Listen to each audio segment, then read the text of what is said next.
എക്സ്ചേഞ്ചിലേക്ക് deposit INR deposit അല്ലെങ്കിൽ USDT എങ്ങനെ by ചെയ്യാം എന്നുള്ളതാണ് ഈ വീഡിയോയിലൂടെ നോക്കുന്നത്. ഇതിപ്പോൾ ബൈബിറ്റ് എന്നല്ല, നിങ്ങൾക്ക് ഏത് എക്സ്ചേഞ്ചിലേക്ക് വേണമെന്നുണ്ടെങ്കിലും ഈ മെത്തേഡ് ഉപയോഗിക്കാവുന്നതാണ്. ആദ്യം തന്നെ നിങ്ങൾ ചെയ്യേണ്ടതെന്ന് പറഞ്ഞു കഴിഞ്ഞാൽ നിങ്ങളുടെ ആപ്പ് സ്റ്റോറോ അല്ലെങ്കിൽ പ്ലേ സ്റ്റോറിലോ പോയിട്ട് അവിടെ നിന്ന് കോയിൻ ബേസ് വാലറ്റ് ഡൗൺലോഡ് ചെയ്യാം.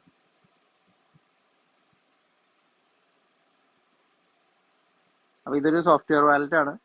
ഇതിൽ നിങ്ങൾക്കൊരു 12 ഡിജിറ്റൽ സീഡ് വെച്ചിട്ടൊരു അക്കൗണ്ട് ഇതിൽ ക്രിയേറ്റ് ചെയ്യാൻ പറ്റും. ആ സീഡ് കൃത്യമായിട്ട് എഴുതി വെക്കുക.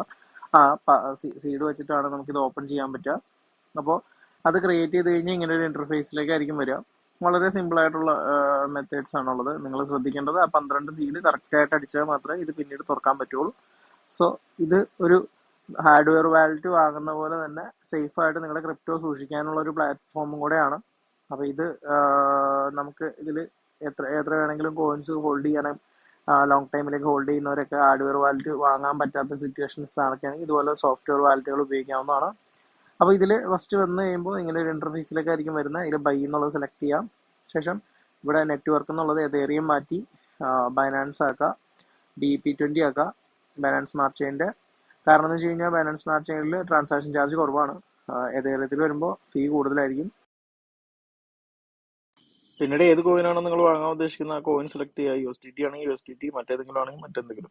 നമുക്ക് നോർമലി ട്രേഡിങ്ങിന് USDT ആവശ്യമുള്ളതുകൊണ്ട് USDT തന്നെ സെലക്ട് ചെയ്യാനായിട്ട് നോക്കുക.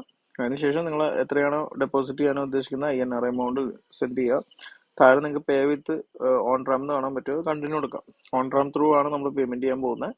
ഫസ്റ്റ് തന്നെ നിങ്ങളുടെ മൊബൈൽ നമ്പർ ആഡ് ചെയ്യാൻ പറയും. മൊബൈൽ നമ്പർ ആഡ് ചെയ്യുക.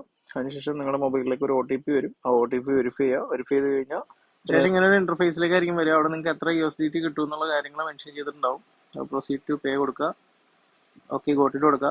അപ്പം നിങ്ങൾക്ക് പേയ്മെന്റ് ചെയ്യേണ്ട അഡ്രസ്സ് അവർ കാണിക്കും. പേയ്മെന്റ് മെത്തേഡ് അത് ജസ്റ്റ് കോപ്പി ചെയ്യുക.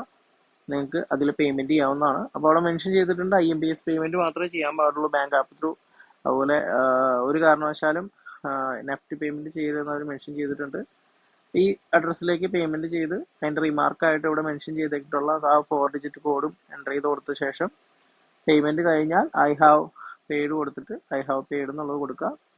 ശേഷം നിങ്ങൾ IMPS ട്രാൻസാക്ഷനാണ് ചെയ്തേക്കണത്. IMPSന്റെ UTR നമ്പർ ഇവിടെ എൻ്റർ ചെയ്ത് കൊടുക്കുക. UPS ട്രാൻസാക്ഷൻ ആണെങ്കിൽ UPI ട്രാൻസാക്ഷൻ്റെ ഡീറ്റെയിൽസ് ഇവിടെ എൻ്റർ ചെയ്ത് കൊടുക്കുക. അതിനുശേഷം ക്ലെയിം എന്നുള്ളത് കൊടുത്തു കഴിഞ്ഞാൽ നിങ്ങൾക്ക് എമൗണ്ട് ഈ ഒരു വാലറ്റിലേക്ക് ക്രെഡിറ്റ് ആവുന്നതായിരിക്കും. വാലറ്റിൽ ക്രെഡിറ്റ് ആയി കഴിഞ്ഞാൽ പിന്നെ നമുക്ക് ചെയ്യാൻ പറ്റുന്നതെന്ന് പറഞ്ഞാൽ വാലറ്റിൽ നിന്ന് ഡയറക്റ്റ്ലി നമുക്ക് ഏത് എക്സ്ചേഞ്ചിലേക്ക് വേണമെങ്കിലും എന്ത് ചെയ്യാം, വിഡ്രോ ചെയ്യാനായിട്ട് പറ്റും.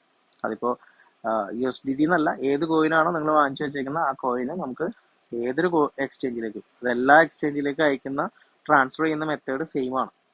അപ്പോൾ നമ്മളിപ്പോൾ ഫോർ എക്സാമ്പിൾ ഇവിടെ ഒരു USDT ഉണ്ടെന്ന് ചിന്തിക്കുക. അപ്പോൾ തൽക്കാലം ഞാൻ USDT ഇല്ല, ഇവിടെ ഞാനിപ്പോൾ BNB കുറച്ച് വാങ്ങിച്ചു വെച്ചിട്ടുണ്ട്. BNB ഞങ്ങൾക്ക് ട്രാൻസ്ഫർ ചെയ്ത് വാങ്ങിച്ചിട്ട് ഒരു 1651 രൂപയുടെ BNB ഞാൻ അതിൽ വെച്ചിട്ടുണ്ട്. അപ്പോൾ ഈ BNB ഞാൻ എൻ്റെ ബൈബിറ്റ് എക്സ്ചേഞ്ചിലേക്ക് മാറ്റാൻ പോവാണ്. അപ്പോൾ അതിന് ഞാൻ ചെയ്യേണ്ടത് എന്താണെന്ന് വെച്ച് കഴിഞ്ഞാൽ ഏത് എക്സ്ചേഞ്ച് ആയിക്കോട്ടെ, ഇപ്പോൾ ബൈനാൻസിലേക്കാണ് അയക്കണമെങ്കിൽ ബൈനാൻസ് എടുക്കുക, ബൈബിറ്റിലേക്കാണെങ്കിൽ ബൈബിറ്റ് എടുക്കുക, അതിൽ സ്പോട്ട് വാലറ്റ് എടുക്കുക. ഏത് എക്സ്ചേഞ്ച് ആണെങ്കിലും അതിൽ സ്പോട്ട് വാലറ്റ് എടുക്കുക. അതിനുശേഷം അയക്കുന്ന കോയിൻ ഇവിടെ സെലക്ട് ചെയ്യുക. അപ്പോൾ BNB ആണെങ്കിൽ BNB എന്ന് അടിക്കുക, USDT ആണെങ്കിൽ USDT എന്ന് അയക്കുക. അപ്പോൾ ഞാനിപ്പോൾ BNB അയക്കുന്നതുകൊണ്ട് BNB എന്ന് സെലക്ട് ചെയ്തു, അത് ക്ലിക്ക് ചെയ്യുന്നു. അതിൽ താഴെ ഡെപ്പോസിറ്റ് എന്ന് പറഞ്ഞ് കാണാൻ പറ്റും. അതിൽ BEP20 നെറ്റ്വർക്ക് തന്നെയാണ് ഞാൻ ട്രാൻസ്ഫർ ചെയ്യാൻ ഉദ്ദേശിക്കുന്നത്. അഡ്രസ്സ് ചെയ്യേണ്ട, ഡെപ്പോസിറ്റ് ചെയ്യേണ്ട അഡ്രസ്സ് കോപ്പി ചെയ്തു. തിരിച്ച് ഞാൻ വാലറ്റിൽ വന്നു. ഇവിടെ സെൻഡ് എന്ന് പറഞ്ഞ് കാണാൻ പറ്റും. സെൻഡിൽ ഞാനിവിടെ സെലക്ട് ചെയ്തു. അവിടെ എത്ര എമൗണ്ട് ആണ് ഉദ്ദേശിക്കുന്നതെന്നുള്ളത് സെലക്ട് ചെയ്തു. ശേഷം നെക്സ്റ്റ് കൊടുക്കുന്നു. അപ്പോൾ വിഡ്രോ ചെയ്യേണ്ട അഡ്രസ്സ് അവർ ചോദിക്കും. അത് രണ്ടും സെയിം ആയിരിക്കണം. സോ BEP20 നെറ്റ്വർക്ക് ഞാൻ അഡ്രസ്സ് സെലക്ട് ചെയ്യുന്നു. ശേഷം കൺഫേം കൊടുക്കുക താഴെ. അപ്പോൾ നിങ്ങളുടെ അടുത്ത് കാണിക്കും നെറ്റ്വർക്ക് ഫീ ആയിട്ട് ₹1.54 അവർ ഫീ ആയിട്ട് ഈടാക്കുന്നു എന്നുള്ളത് കാണിക്കും. അപ്പോൾ ബാലൻസ് എത്ര ക്രെഡിറ്റ് ആവും എന്നുള്ള കാര്യങ്ങൾ നിങ്ങൾക്ക് കാണിക്കും. ശേഷം കൺഫേം കൊടുക്കുക. കൺഫേം കൊടുക്കുമ്പോൾ നമ്മുടെ വെരിഫൈ ചെയ്യാനായിട്ട് നമ്മളിപ്പോൾ ഡീറ്റെയിൽസ് കൊടുത്തിട്ടുണ്ടെങ്കിൽ ആ ഡീറ്റെയിൽസ് കാണിക്കും. ഇപ്പോൾ ചിലപ്പോൾ ഫേസ് ID ആയിരിക്കാം, അല്ലെങ്കിൽ കോഡാണ് ഇട്ട് കൊടുത്തിട്ടുണ്ടെങ്കിൽ. ശേഷം ഡൺ കൊടുത്തു കഴിഞ്ഞാൽ ആ എമൗണ്ട് സെൻഡ് ആയിട്ടുണ്ട്. നമ്മുടെ വാലറ്റിൽ നിന്ന് ഇപ്പോൾ ഫണ്ട് പോയിട്ടുണ്ടാവും. വാലറ്റ് എടുത്തു കഴിഞ്ഞാൽ കാണാം ഞാൻ ആ എമൗണ്ട് ട്രാൻസ്ഫർ ചെയ്തിട്ടുണ്ട്. ഈ ഒരു മെത്തേഡ് ഉപയോഗിച്ച് നിങ്ങൾക്ക് ഏത് എക്സ്ചേഞ്ചിൽ നിന്ന് ഏത് എക്സ്ചേഞ്ചിലേക്കും ട്രാൻസ്ഫർ ചെയ്യാനായിട്ട് പറ്റും. ശ്രദ്ധിക്കേണ്ട കാര്യം, നിങ്ങൾ സെലക്ട് ചെയ്തിരിക്കുന്ന നെറ്റ്വർക്ക് സെയിം ആയിരിക്കണം. എന്തെങ്കിലും സീഡോ കാര്യങ്ങളോ ഉണ്ടെന്നുണ്ടെങ്കിൽ അതുപോലെ പെർഫെക്റ്റ് ആയിട്ട് അത് സെയിം ആയിരിക്കണം എന്ന് മാത്രം. മറ്റു നെറ്റ്വർക്കിലേക്ക് ട്രാൻസ്ഫർ ചെയ്യാനായിട്ട് നിൽക്കരുത്. അങ്ങനെ ചെയ്ത് കഴിഞ്ഞാൽ നഷ്ടപ്പെടും. Deposit and receive address same ആയിരിക്കണം. BP20 സെലക്ട് ചെയ്താൽ BP20 തന്നെ ആയിരിക്കണം. മറ്റേതെങ്കിലും നെറ്റ് ഇപ്പോൾ ERC20 ആണെങ്കിൽ ERC20 തന്നെ ആയിരിക്കണം. ആ ഫണ്ട് വന്നിട്ടുണ്ടോ. അപ്പോൾ ഇത് കുറച്ച് ടൈം എടുക്കും കേട്ടോ. ട്രാൻസാക്ഷൻ നടക്കാനായിട്ട് കുറച്ച് ടൈം എടുക്കും. അവിടെ നിന്ന് അയച്ച് ഏകദേശം ഒരു മണിക്കൂറിനുള്ളിൽ നമ്മുടെ അക്കൗണ്ടിൽ അത് ക്രെഡിറ്റ് ആവും. അപ്പോൾ നിങ്ങൾക്ക് നോക്കിക്കഴിഞ്ഞാൽ സ്പോട്ടിൽ ആ എമൗണ്ട് കാണിക്കുന്നുണ്ട്. 19 USD അടുത്ത് നമുക്ക് തിരിച്ച് സ്പോട്ടിൽ വന്നു കഴിഞ്ഞാൽ BNB വാലറ്റിൽ നിങ്ങൾക്ക് ആ എമൗണ്ട് വന്നേക്കണം കാണാൻ പറ്റും. ഇതേപോലെ നിങ്ങൾക്ക് ഏത് കോയിൻസ് വേണമെങ്കിലും അയക്കാം. അതിവിടെ ക്രെഡിറ്റ് ആവുന്നതായിരിക്കും. അതിനുശേഷം നിങ്ങൾക്ക് ഇതിപ്പോൾ USDT ആക്കണമെന്നുണ്ടെങ്കിൽ നോർമലി നമ്മൾ ചെയ്യുന്ന പോലെ ട്രേഡ് എടുക്കുക. അതിന് മുമ്പ് അസെറ്റ് ചെയ്യുന്നത് നമ്മൾ സ്പോട്ടിൽ തന്നെ നടക്കുന്നത്. അപ്പോൾ പ്രത്യേകിച്ചൊന്നും ചെയ്യാനില്ല. ട്രേഡ് എടുക്കുക. അതിനുശേഷം കോയിൻ നോർമലി നമ്മൾ ബിനാൻസി ചെയ്യുന്ന പോലെ തന്നെ ഇവിടെ BNB ആണ്. BNB USDT എടുക്കുന്നു. സെല്ലെടുക്കുക. ഞാനിവിടെ മാർക്കറ്റ് ഇടുന്നു. കറക്റ്റ് പ്രൈസ് ചെയ്യാനായിട്ട് 100% കൊടുക്കുക. സെല് ചെയ്യുക. അപ്പോൾ നിങ്ങൾ നോക്കി കഴിഞ്ഞാൽ USDT ഉണ്ടാവും സ്പോട്ട് വാലറ്റിൽ ഉണ്ടോ. ഇനി ഏത് കോയിനാണോ വാങ്ങാൻ ഉദ്ദേശിക്കുന്നത് ആ കോയിൻ ഇവിടുന്ന് സെലക്ട് ചെയ്യുക, വാങ്ങാം.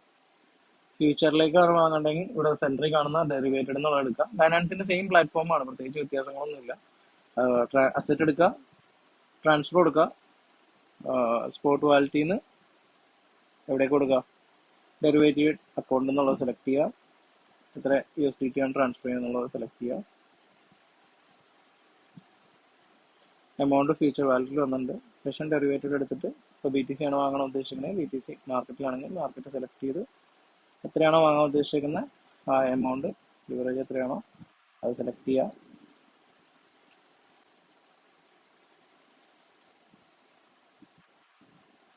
അപ്പോൾ നിങ്ങൾ ഇതിൽ ഏതാണോ സെല്ല് ചെയ്യാനാണോ ഫ്യൂച്ചർ ചെയ്യാനായിട്ട് ഫ്യൂച്ചറിലേക്ക് ട്രാൻസ്ഫർ ചെയ്ത ശേഷം ഈ ഒരു വാലറ്റിൽ വരെ ഏത് കോയിനാണെന്ന് സെലക്ട് ചെയ്യുക. അതിനുശേഷം നിങ്ങൾ മാർക്കറ്റ് സെലക്ട് ചെയ്യുകയോ ലിമിറ്റ് സെലക്ട് ചെയ്യുകയോ നോർമലി ബൈനാൻസ് ചെയ്യുന്ന പോലെ തന്നെ എത്രയാണോ വാങ്ങാൻ ഉദ്ദേശിക്കുന്നത് ആ കോയിൻ്റെ ക്വാണ്ടിറ്റി സെലക്ട് ചെയ്ത് ബൈ ആണെങ്കിൽ ബൈ, ലോങ്, സെല്ലാണെന്നുണ്ടെങ്കിൽ സെല്ല് ഷോർട്ട് എന്നുള്ളത് കൊടുക്കുക. സെല്ല് ചെയ്യാനാണെന്നുണ്ടെങ്കിൽ സെല്ല് ഷോർട്ട് കൊടുക്കുക. കൊടുത്തു കഴിഞ്ഞ് കൺഫേം ചെയ്ത് കഴിഞ്ഞാൽ ആ ട്രേഡ് ആക്റ്റീവ് ആവും. നിങ്ങളുടെ P&L ഡീറ്റെയിൽസും അതിൻ്റെ കാര്യങ്ങളെല്ലാം കാണാൻ പറ്റും. സ്റ്റോപ്പ് ലോസും ടാർഗറ്റ് ആഡ് ചെയ്യാനായിട്ട് സെറ്റ് ടാർഗറ്റ് സ്റ്റോപ്പ് ലോസ് എന്നുള്ളത് കൊടുത്ത് ആഡ് ചെയ്ത് കൊടുക്കാവുന്നതാണ്. ട്രേഡിൽ നിന്ന് മാനുവലി ടാർഗറ്റ് അതിൽ ആഡ് ചെയ്ത് മാനുവലി ഓട്ടോമാറ്റിക് അത് എക്സിറ്റ് ആവും. മാനുവലി ചെയ്യണമെന്നുണ്ടെങ്കിൽ ക്ലോസ് ബൈ കൊടുത്തിട്ട് കൺഫേം കൊടുത്തു കഴിഞ്ഞാൽ മാർക്കറ്റിൽ ഓർഡർ ക്ലോസ് ആവും.